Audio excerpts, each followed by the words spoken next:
నేను శ్రీవర్షిని అంత గలీజ్ దాని కాదు. రికార్డ్ ఒక మాట వినండి, నేను శ్రీవర్షిని అంత గలీజ్ దాని కాదు.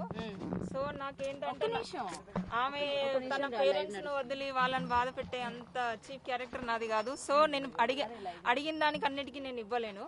అమ్మాయి కూడా తెలుసు నాకు తనతో పెళ్ళైందన్న సంగతి.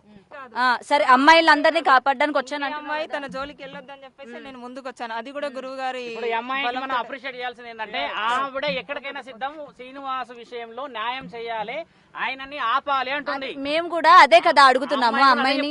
ఇప్పుడు ఆయన ఆపాలి కదా, మన ఉద్దేశం ఏంటంటే ఆయన ఇలాంటి పనులు ముందు చేయొద్దు, చేయకూడదు. దానికి అమ్మాయి చేసి ఆగిపోవాలి. ఆ అమ్మాయి కూడా వచ్చి వాళ్ళ పేరెంట్స్ దగ్గర ఉంటే హ్యాపీ, అంతే.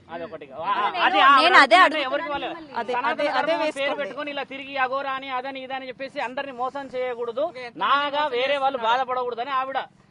నేను ఇంత ధైర్యం చేసి నేను ఒక మంచి ఫీల్డ్ లో ఉండి నేను వచ్చినా అంటే అది కూడా 2 days బ్యాక్ ఆమె రివీల్ చేసింది కాబట్టి నేను వచ్చాను, అంతే.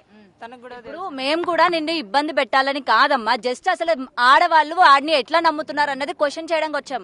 మీకు ఏ మాయమాటలు చెప్తున్నారు, ఎట్లా నమ్మిస్తున్నారు అని. ఆయనతో ఉండండి ఏంటండి, మీరు కూడా చేంజ్ అయిపోతారు. అట్లుంటది. నేను అదే శివరుద్ర గారికి మా మామయ్య చాలా మంచి సన్నిహితుడు.